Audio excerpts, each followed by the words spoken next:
Good evening, students. So now we are on the next page, that is page number 26, and the lesson is the necklace part 1.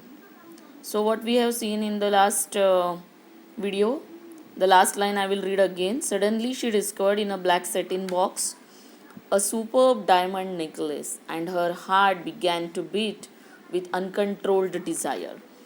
Until now हम लोगों ने ये देखा कहानी में कि मैथल्डी अपनी फ्रेंड के पास जाती है, and the name of her friend is Forrester, and she asked for a necklace or for jewelry.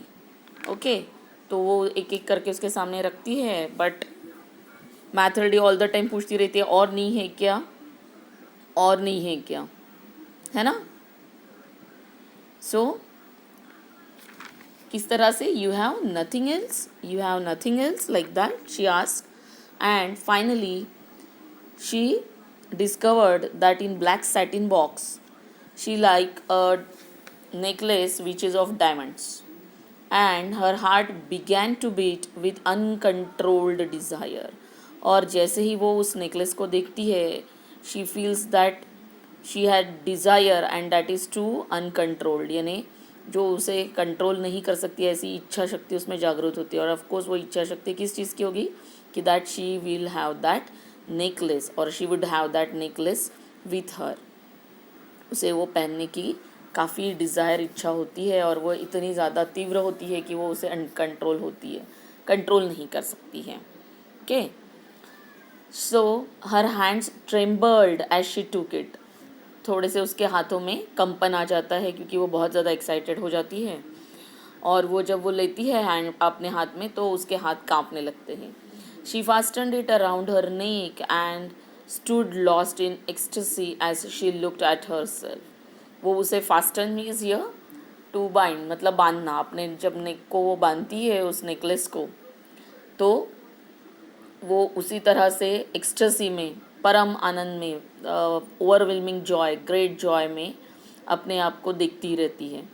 Then she ask anxiously, और फिर वो उतनी ही उत्सुकता से, लेकिन थोड़ा सा हेजिटेट होती है, वो थोड़ा सा हिचकिचाती है, बट उत्सुकता से पूछती है, would you lend me this,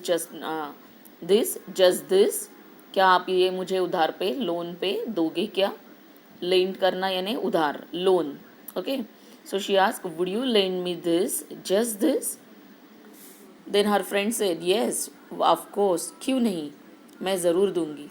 she threw her arms around her friend's neck rapturously, then played with her treasure, and then she becomes so happy कि वो अपने फ्रेंड को गले लगाती है, and that too with great joy. Rapturously is great joy, बहुत खुशी से. And then fled with her treasure. यहाँ पे फ्लेड का मतलब है वेंट हरीडली, क्विकली, तुरंत चले जाना, और तुरंत वो अपने घर के तरफ उस ट्रेजर को लेकर, उस ट्रेजर इज़ व्हाट, खजाना, उस खजाने को लेकर वो चली जाती है. एंड दैट खजाना is the necklace, and that too diamond necklace. The day of the party arrived, और वो दिन आता है जिस दिन उसे पार्टी में जाना होता है. Madam Loisel was a success, and she thought with the necklace कि शी इज़ अ सक्सेस, वो सफल है. She was prettier than all other women, और वो खूबसूरत तो रहती है. We have just seen it in the first paragraph कि वो बहुत ही ब्यूटीफुल रहती है. तो वो उस नेकलेस को पहनकर और नया ड्रेस पहनकर बहुत सुंदर दिखती है, और वो दिखती नहीं है तो उसे वो सुंदरता महसूस होती है. ओके, वो अपने आप को बहुत ही सुंदर समझने भी लगती है.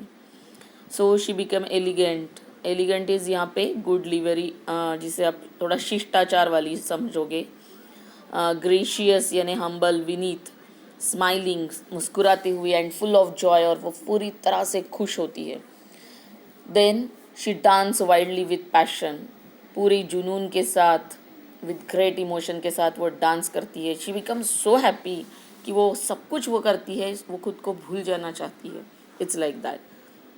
You can understand the feeling of girls when they look beautiful in any parties. Forgetting everything in the Triumph, और वो जीत की खुशी में सब कुछ भूल जाती है. ट्रायम्फ इज हियर जीतना, और जीत किस चीज़ की, ऑफर ब्यूटी एंड सक्सेस, उसकी सुंदरता की और उसकी सफलता की जीत. उसमें वो पूरी तरह से भूल जाती है और बहुत ज़्यादा नाचती है।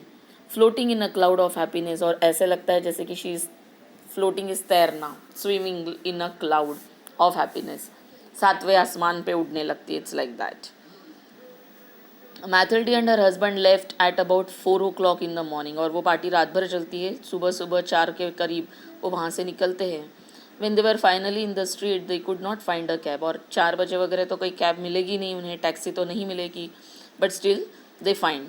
दे walk down towards the Seine, this is the name of the place, Seine is the name of the place, वहाँ तक वो चलकर आते हैं और वहाँ पे उन्हें एक टैक्सी मिलती है। Till they found one, they were dropped off at their door in the Rue des Martyrs, this is the place of the their residential, जो वहाँ पे जहाँ पे वो रहते हैं उस प्लेस की ये प्लेस का नाम है Rue des Martyrs, और this is not English name, this is French name. And sadly it was all over for her, और उसे बहुत बुरा लगता है क्योंकि घर आने के बाद तो सब चेंज होना ही है, नेकलेस उतार के रखेगी तो उसे लगता है कि अरे अरे अपने साथ सब कुछ ख़त्म हो गया। इतना वो ज़्यादा प्यार करती है उस नेकलेस को जो उसे उधार पे मिला है, लोन पे मिला है, जैसे कि उसे लगता है कि अब ये वापस कभी देना ही नहीं है, बट इट इज़ लोन, और लोन तो हमें हमेशा ही चुकाना पड़ता है, इसलिए उसे बहुत बुरा लगता है और उसे लगता है कि ये तो उसके सैडली एंड है उसके दिन का। In front of the mirror she took a final look at herself in all her glory, और अपनी ब्यूटी के साथ, अपनी शोभा के साथ वो पूरी तरह से अपने मिरर में देखती है कि चलो फाइनली मैं एक बार अपने आप को देख लूँ। But suddenly she uttered a cry, but अचानक जब वो अपने आप को देखती है वो ज़ोर से चिल्लाती है, एंड दैट टू इन आतंक, you can say. What is the matter? asked her husband.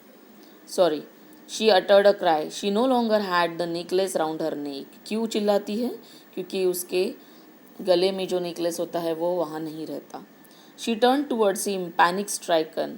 आतंक से त्रस्त होकर पूरी तरह से जैसे कि उसके ऊपर कोई बहुत बड़ी बिजली गिर गई हो, इस तरह से वो चिल्लाती है, I know longer have ma'am Forester's necklace, और फिर वो बोलती है फॉरेस्टर्स नेकलेस मेरे गले में अब नहीं है।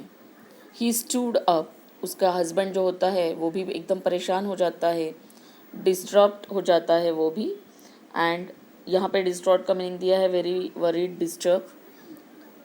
व्हाट, हाउ, दैट्स इम्पॉसिबल, और जब कोई इस तरह से डिस्टर्ब होता है तो इसी तरह से बोलता है क्या, कैसे, ओ ये नहीं हो सकता। यहाँ पे हमारा फर्स्ट पार्ट फिनिश होता है, ख़त्म होता है। अब हम आगे देखेंगे कि क्या होता है। Okay, good day.